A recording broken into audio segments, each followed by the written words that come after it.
Bonjour, ici Valérie Levé et Samuel Lauzon. Vous écoutez Futur Simple et il y a 1000 manières de parler du Nord et plus particulièrement de l'Arctique. On peut parler par exemple des ours polaires, du pergélisol, des Inuits, du réchauffement climatique, du passage du Nord-Ouest, des mines, etc. Le nord du Québec et a fortiori du Canada est vaste géographiquement mais aussi vaste en sujets. Et tous ces sujets deviennent autant de sujets de recherche pour l'Institut nordique du Québec. Et pour présenter l'Institut nordique du Québec et parler de la vastitude des sujets de recherche sur le Nord, j'ai invité Jean-Éric Tremblay qui en est le directeur. Jean-Éric Tremblay, bonjour. Bonjour Valérie. Et merci beaucoup d'être venu au micro de Futur Simple sur CKRL 89.1 pour nous présenter ce qu'est cet institut nordique. Et d'entrée de jeu, eh bien, en fait, il est né comment et quand cet institut et quelle en était la motivation? Alors, l'Institut a été officiellement créé en 2014, après plusieurs années de préparation. Il y a plusieurs raisons qui expliquent la création de l'Institut.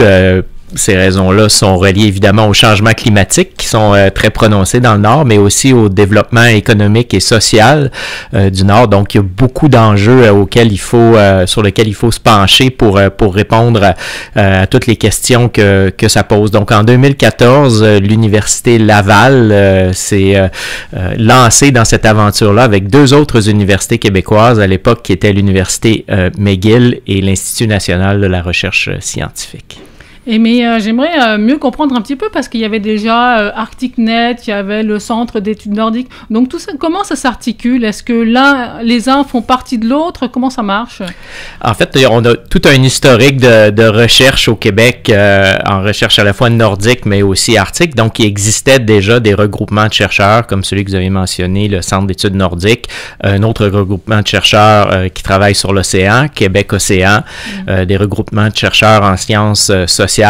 Avec le temps, on s'aperçoit que les grands enjeux du Nord demandent des approches qui sont multiples. Donc, la recherche, autrefois, avait tendance à se faire en silo. On était chimiste, on était biologiste ou on était sociologue.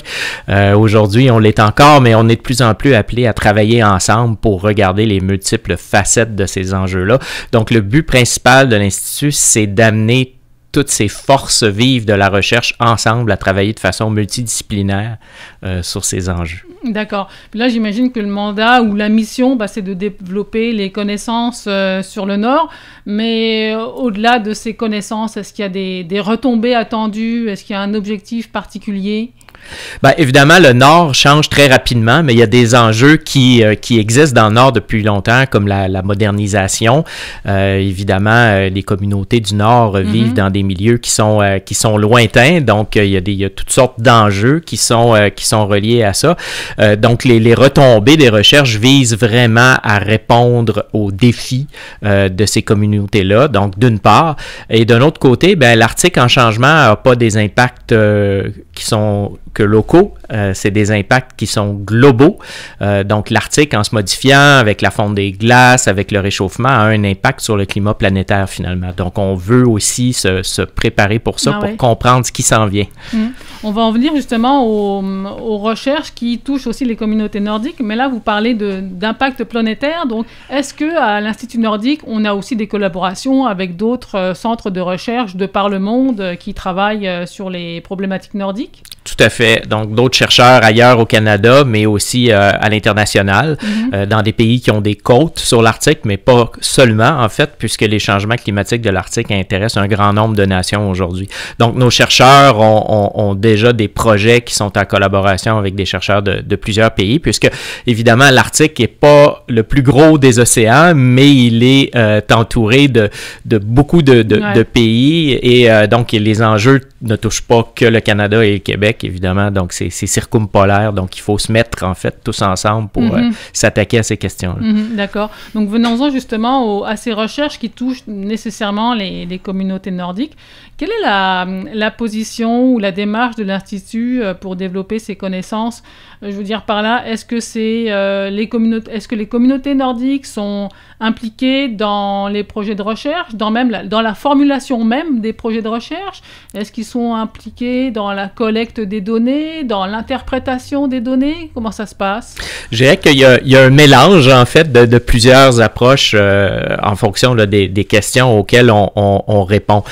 Mais évidemment, quand le travail se fait directement avec les communautés, donc que ce soit un travail au niveau, par exemple, des enjeux d'éducation, de gouvernance, des enjeux sociaux ou les enjeux de santé, les projets vont être faits en consultation dès le départ avec les communautés. Puis ça, c'est quelque chose qui a changé aussi beaucoup ces dernières années. Puis l'Institut nordique a été très proactif, en fait, pour changer ça, puisque, bon, autrefois, on avait ce qu'on appelait la recherche un peu coloniale, où les gens allaient dans le Nord, faisaient leur relevé, retournaient à la maison et les communautés n'en entendaient plus jamais parler. Donc, on a changé tout ça en instaurant un modèle où, dès le départ, les questions sont co-définis ou identifiés avec les communautés. Donc, comment ça se passe? Les chercheurs vont sur place. Quand on parle des communautés nordiques, en fait, c'est les villages inuits.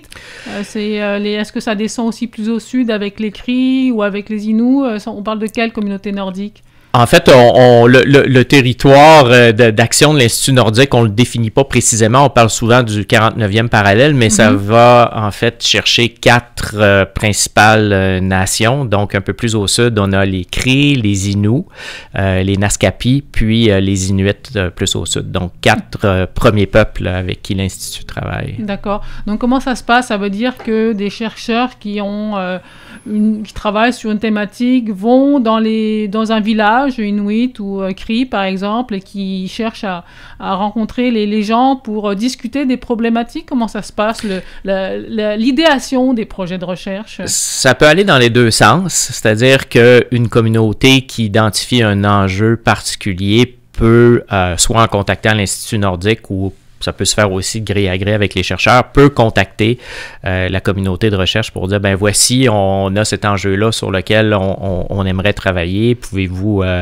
discuter avec nous, puis pouvez-vous nous aider avec ça.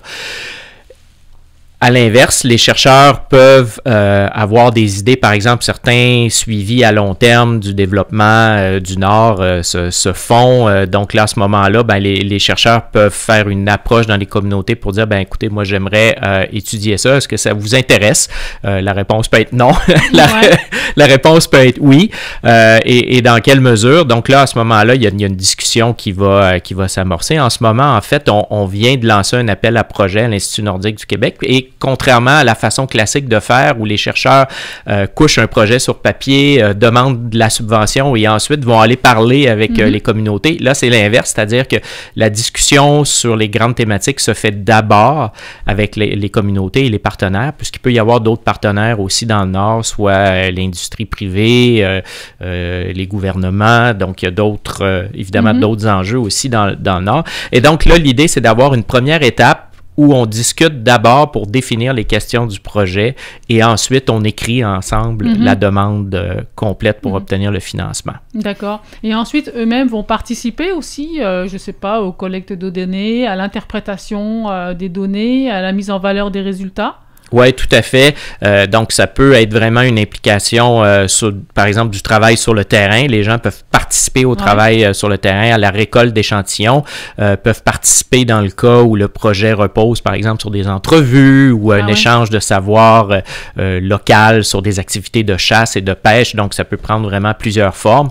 Et évidemment, les données qui sont produites suite à ça, évidemment, il y a tout un suivi éthique. Donc, le chercheur part pas d'un côté et dit moi je publie ça puis je consulte pas personne. Donc maintenant, il y a un retour des résultats de la recherche qui se fait avec les communautés. Le plus souvent, ça va être discuté, en fait, les résultats avant même que les publications scientifiques aient lieu. Et comment c'est perçu par les communautés nordiques, justement, cette arrivée des gens du Sud, des chercheurs du Sud pour développer les projets de recherche? Comment eux, ils perçoivent ce partenariat de recherche, finalement? Est-ce qu'ils participent volontiers ou est-ce qu'ils ont des réticences? Ben, ça s'améliore, je dirais, parce que comme je mentionnais tout à l'heure, évidemment, il y a eu une recherche coloniale qui a été faite, qui a laissé des traces aussi.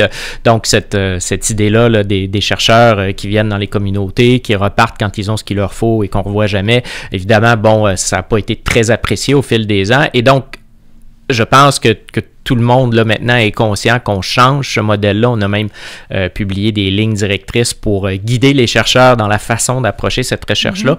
Donc, on sent qu'il y a une plus grande ouverture. En même temps, la capacité d'accueil de la plupart des communautés est quand même très limitée. Donc, oui, il y a les chercheurs de l'Institut nordique du Québec, mais il peut y avoir des chercheurs d'ailleurs dans le monde qui vont approcher les communautés pour venir faire des recherches. Donc, souvent, c'est pas le cas toujours, mais dans certaines communautés, là, on peut se retrouver dans une situation où la communauté est dépassée, puis c'est difficile de gérer tous ces projets. Donc, ça se peut que la communauté dise, ben non, nous, pour l'instant, là, on peut pas en prendre plus, ce qui est bien normal. Et il faut le respecter, exactement. Ouais. Maintenant, Jean-Éric, rentrons dans le vif du sujet. J'ai envie de savoir un petit peu les principaux axes de recherche, parce que je l'ai dit en introduction, le Nord, c'est vaste. On peut parler du Nord de mille et une façons. Donc, quels sont les principaux axes de recherche de l'INQ? Ben, il y a les enjeux de recherche qui sont des enjeux qui sont communs aux différents axes, mais pour organiser la communauté de recherche, on a divisé en quelque sorte l'expertise en 5 axes. Donc, il y en a un qui est société et culture. Donc, c'est tout ce qui touche le développement des communautés, la vie dans les communautés, la culture, les traditions, la gouvernance, l'éducation. On a un autre axe de recherche qui est sur les énergies, donc toute la question des ressources naturelles dans le Nord pour produire de l'énergie, donner des ressources aussi. Donc, évidemment, ça dépend de la latitude à laquelle on est, mais le bois est une grande richesse dans le Nord. Les mines sont une grande richesse aussi. Donc, il y a un axe qui va se pencher là-dessus. Ensuite, est-ce que ça inclut aussi l'énergie, parce qu'eux-mêmes ont besoin d'énergie pour s'éclairer, pour se chauffer? Ouais. Donc, cet axe-là inclut l'énergie qu'on peut retirer, mais aussi l'énergie qu'on peut leur apporter, ou l'énergie dont eux ont besoin pour vivre dans leur communauté? Oui, tout à fait. Puis c'est un enjeu dans le Nord en ce moment, évidemment, parce que la dépendance aux carburants fossiles est extrêmement élevée. Donc, c'est des génératrices au diesel. Donc, toute la question de la transition vers des formes d'énergie, disons, renouvelables ou nouvelles est majeure, puisque ça pourrait permettre aux communautés d'être davantage autosuffisantes plutôt que dépendantes. Ça doit être un sacré défi, ça, effectivement, d'apporter de l'énergie sur place autre que du diesel, parce que les éoliennes dans le Nord, ça doit peut-être pas être terrible. Oui, puis ce qui est paradoxal, c'est que dans le Nord, on retrouve, enfin dans le bas Nord, on retrouve les centrales hydroélectriques qui nous amènent l'électricité chez nous, mais c'est pas en fait économiquement faisable de prendre cette électricité-là et de l'amener beaucoup plus loin au Nord, donc c'est un enjeu de taille, évidemment. Donc, je faisais cette parenthèse qui me venait à l'esprit, mais je vous laisse continuer sur le troisième axe, non? Oui, donc on a en fait santé et mieux-être. Donc, les enjeux de santé dans le Nord sont en partie les mêmes que chez nous, mais aussi avec la modernisation rapide, l'accès aux soins. Donc, il y a vraiment plusieurs questions qui se posent à la fois sur un volet de santé publique, mais aussi d'accès aux soins, et toute la relation aussi que les gens du Nord ont avec l'environnement qui leur fournit évidemment beaucoup de nourriture.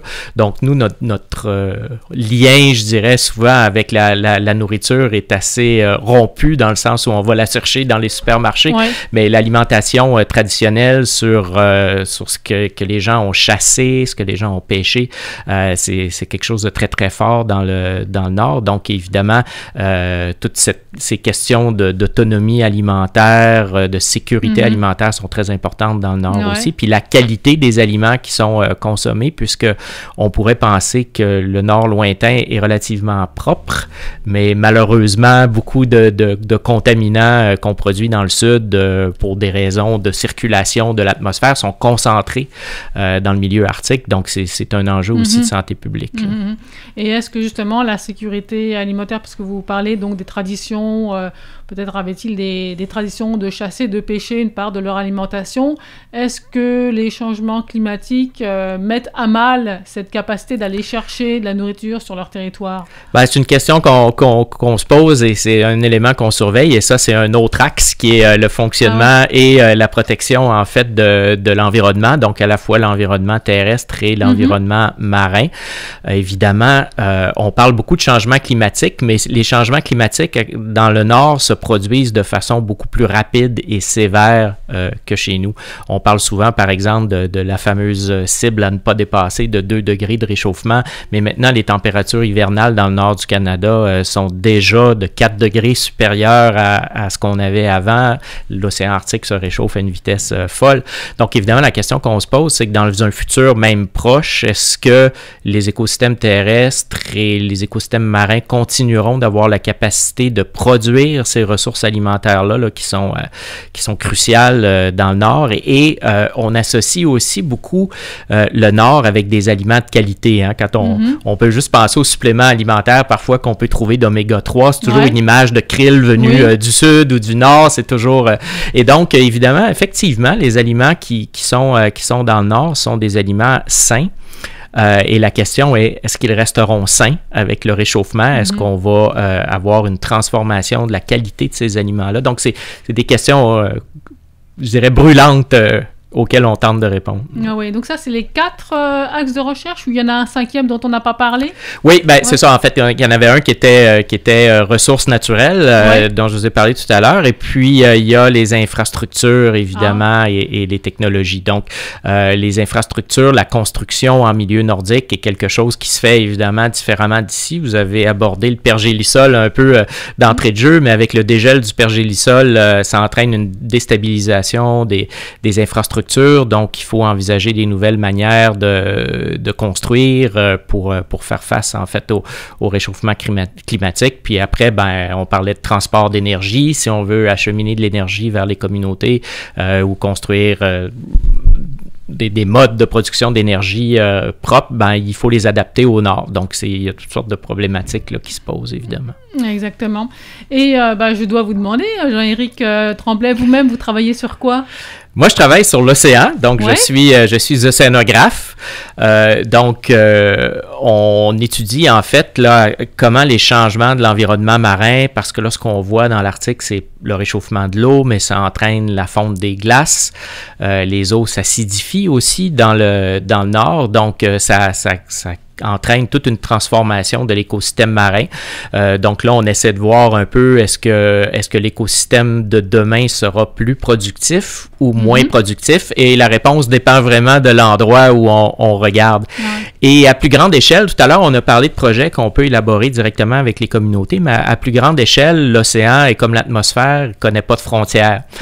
Donc l'océan Arctique est sujet à des courants qui viennent d'extrêmement loin, qui ont leur circulation à l'intérieur de l'océan Arctique. Et donc, on étudie aussi comment ce qui vient de loin affecte, en fait, la productivité du milieu biologique. Et ça dépasse aussi le nord, puisque nous, ici, sur la côte est du Canada, en fait, on est à la réception des eaux qui descendent de l'Arctique. Donc, vous pouvez vous imaginer les eaux de l'Arctique comme une cascade dont l'eau nous arrive. Donc, on est littéralement sous l'eau de l'Arctique qui descend. Et donc, avec la fonte du Groenland, la fonte des glaces de mer, toute cette eau-là, toute cette eau douce-là, maintenant, nous arrive. Et donc, ça n'a pas juste des impacts dans le nord, mais ça a des impacts sur toute la côte, en fait, est de l'Atlantique. C'est si sensible que ça, la quantité d'eau douce qui arrive, qui se déverse dans l'océan Arctique, il y en a suffisamment pour que ce soit significatif, que ça altère, je sais pas, la chimie de l'océan? Oui, beaucoup. Oui. Puis on parle souvent de la hausse du niveau de la mer. C'est une des conséquences de ça. Mais la première conséquence pour l'océan de la fonte, c'est l'arrivée en surface d'une couche d'eau relativement douce. Et ce que ça va faire, c'est que cette eau douce-là va pas bien se mélanger avec l'eau salée. C'est un peu comme quand on fait une vinaigrette, là, si on la brasse pas bien, l'huile est sur le dessus, puis les bonnes choses restent dans le fond. Donc, c'est un peu ça, l'océan. Et toute la productivité alimentaire de l'océan est dépendante de la capacité de mélanger le fond avec la surface pour amener toutes les substances nutritives qui sont très abondantes dans le fond vers la surface. Et ce que l'eau douce fait en se répandant à la surface des océans, c'est qu'elle empêche ou elle nuit à ce mélange-là. Donc, on craint qu'à terme, il y a une baisse de productivité biologique là, au niveau des océans, mais globale. Oui, mais pourtant, dans les lacs, il y a de l'eau douce et il y a quand même une activité biologique, il y a quand même quelque chose qui se passe. Donc, il ne peut pas y avoir quand même une évolution des activités biologiques qui se passent dans cette première couche en surface surface? En fait, c'est que dans les lacs, toute l'eau est douce. Donc, ça se mélange. Et évidemment, ça se mélange. Okay. L'été, il y a, avec le réchauffement de l'eau de surface, il y a une certaine, ce qu'on appelle une stratification verticale qui se fait, donc qui va empêcher un peu le mélange pendant l'été. Donc, si on se baigne dans un lac, on peut facilement voir que nos orteils souvent touchent de l'eau beaucoup plus froide. Oui, c'est vrai. Mais à l'automne, tout ça se remélange et les nutriments reviennent à la surface. L'océan, lui, quand il y a trop d'eau douce à la surface, ben, ce mélange-là n'arrive plus à se faire parce qu'il y a vraiment une différence de densité entre la surface et le fond qui n'est pas aussi forte en lac. Alors racontez-nous, comment ça se passe concrètement? Vous allez avec votre petit bateau, vous allez échantillonner de l'eau, vous prenez de l'eau en surface pour savoir si c'est de l'eau douce, qu'est-ce qu'il y a là-dedans, vous prenez de l'eau plus profondément, comment que ça se passe concrètement? Ben, on travaille à deux échelles. On va travailler avec les communautés à partir de la côte, donc là on va aller avec les pêcheurs par exemple pour faire des relevés. On va accompagner par exemple les chasseurs lorsqu'ils vont à la chasse au beluga par exemple pour avoir accès évidemment au milieu, prendre des échantillons aussi des animaux. Je parlais tantôt de la qualité de la chair de ces animaux-là, donc c'est des choses qu'on regarde. Mais quand on revient à la distribution des grands courants marins de l'eau douce, là, il faut avoir des moyens un petit peu plus, je dirais, lourds pour faire ça. Donc, on va utiliser beaucoup le brise-glace de recherche Amundsen, donc qui est un navire de la garde côtière qui est utilisé là, à toute fin pratique pour faire des recherches scientifiques. Et donc, ça fait partie en fait des choses que l'Institut nordique du Québec regroupe. Et donc là, sur le brise-glace, on peut avoir jusqu'à 40 scientifiques et 40 membres d'équipage là, qui vont utiliser vraiment les derniers moyens, les moyens à la fine pointe de la technologie pour échantillonner cette eau-là, l'eau douce, l'eau plus profonde, donc suivre ces courants-là. Donc, il faut regarder à différentes échelles. Donc, c'est pas sur votre petit bateau, c'est sur votre gros bateau plutôt que vous allez faire ça. Voilà, j'imagine qu'il y a des étudiants aussi dans l'équipe qui partent, qui font partie de ces missions dans l'Arctique? Oui, tout à fait. Il y a beaucoup plus d'étudiants dans le Nord, je dirais, que de chercheurs ou professeurs universitaires. Donc, on y va quand on peut. Moi, j'essaie d'y aller à tous les étés, mais oui, on a des étudiants, en fait, qui sont vraiment les maîtres d'œuvre des projets et qui vont dans les communautés, qui vont sur le navire. Ouais. Est-ce qu'aussi pour étudier donc la qualité de l'eau, les propriétés physiques de l'eau, est-ce qu'on utilise des images satellites? Oui. Parce qu'on doit pouvoir voir s'il y a de l'activité biologique, peut-être qu'on voit des inflorescences d'algues, je ne sais pas, ou peut-être que ça se détecte. Oui, puis ça se voit, puis en fait, c'est quelque chose d'un peu paradoxal avec le changement climatique puis la disparition des glaces, c'est qu'on voit mieux l'océan à partir de l'espace maintenant. Parce que quand l'océan Arctique n'avait pas encore trop changé, je dirais, on peut peut-être se ramener aux années 80, c'était très difficile de voir l'eau avec les satellites parce que la glace, en fait, empêchait le satellite de voir. Mais aujourd'hui, on a accès à de l'eau libre beaucoup plus, donc on est plus à même, en fait, de faire des suivis comme ça de la productivité des eaux. Donc, avec la couleur de l'eau de surface, on peut savoir s'il y a plus ou moins d'algues. On peut en mesurer aussi la température. Donc, on peut faire beaucoup de choses à partir de l'espace. Et je suis curieuse, vous ouvrez plein de portes dans ma tête, là, plein de questions. Cette eau douce qui arrive en surface, est-ce qu'elle gèle comme l'eau salée? Ah, ça, c'est intéressant parce que ça fait pas du tout la même glace. L'eau douce, parce qu'il n'y a pas de sel à la base dedans, va faire une glace qui est très, très dure. Donc, qui est très difficile à briser. Si on repense à l'histoire du Titanic qui a frappé un iceberg, c'est même quand les fragments de iceberg sont tout petits, il ne faut pas les frapper parce que c'est une glace qui est extrêmement dure. Alors que la glace qui est faite à partir de l'eau de mer, lorsque la glace se forme, il y a une partie du sel qui est présent. La glace va rejeter le sel, mais pas tout. Donc, il y a une bonne partie de la glace qui est poreuse. Donc, elle est beaucoup plus friable. Donc, c'est ce qui permet au brise-glace, en fait, de circuler. Parce que si la glace qui recouvre l'océan Arctique était de la glace d'eau douce, ça irait pas très bien, en fait, pour se déplacer. Et je me souviens aussi avoir parlé avec une de vos collègues, alors je ne me souviens plus de son nom, qui étudiait les écosystèmes à la surface de la glace. Donc, j'imagine que justement, c'est pas les mêmes bactéries qu'on trouve ou les mêmes petites bêtes qu'on trouve qui vivent à la surface de glace d'eau douce ou de glace d'eau de mer. Exact, parce que la glace d'eau de mer, en fait, on pourrait penser que dans la glace, il n'y a pas grand-chose, mais la glace d'eau de mer, parce qu'elle est poreuse, surtout à sa face inférieure qui est en contact avec l'océan, il y a ce qu'on appelle des canaux de saumure. Donc, parce que le sel est très concentré à la base de la glace, ça fait que l'eau va geler à une température beaucoup moindre. Donc, on peut facilement avoir de l'eau de mer qui reste liquide à l'intérieur des canaux de saumure de la glace qui peut être jusqu'à moins 10 et même moins 20 degrés Celsius. Donc là, il y a des algues de glace, il y a des bactéries, il y a des petits animaux, des protozoaires qui consomment ces choses-là, donc qui sont présentes dans cette glace-là. Évidemment, c'est une autre question qu'on se pose, puisque là, avec l'amenuisement du couvert de glace, tout cet écosystème-là est appelé aussi en fait, peut-être pas à disparaître, mais à s'amenuiser. À se modifier, et donc à modifier aussi toutes les espèces qui dépendent de cet écosystème de glace, et donc peut-être ça peut déteindre même sur l'approvisionnement en ressources alimentaires pour les communautés, peut-être. Tout à fait, tout à fait. Donc ce sont de vastes questions. Là, on a exploré un petit peu plus précisément ce que votre projet de recherche, mais il ne faut pas oublier tous les autres projets de recherche sur la littérature des Inuits, sur les infrastructures. En tout cas, c'est vraiment vaste, tous les sujets de recherche qui sont abordés par l'Institut nordique du Québec. Si les auditeurs, les auditrices ont envie d'en savoir plus, est-ce que l'INQ, l'Institut nordique du Québec, organise des conférences, des webinaires ou donne de l'information pour les curieux, les curieuses qui voudraient en savoir plus? Oui, on a une série de webinaires presque hebdomadaires. Là. Ça peut arriver une fois de temps en temps qu'on n'en a pas, mais la plupart du temps, il y a un webinaire. Donc, on les fait essentiellement durant l'automne et l'hiver, puisque souvent, l'été, nos chercheurs sont partis dans le nord. Donc, il y a tout ça. Puis, on a une infolettre aussi. Il y a un site web sur lequel il y a beaucoup d'informations. Et à chaque année, on fait une réunion scientifique annuelle. Voilà. Donc, merci beaucoup, Jean-Éric Tremblay, de nous avoir présenté l'Institut nordique. Et d'ailleurs, cette entrevue sera la première d'une série car je recevrai au micro de Futur Simple au cours de la saison des étudiants et des chercheurs qui viendront parler plus précisément de leurs recherches à mener à l'Institut nordique. Alors, merci beaucoup, Jean-Éric. Ce fut un plaisir. Merci. Je rappelle que Jean-Éric Tremblay est directeur de l'Institut nordique du Québec.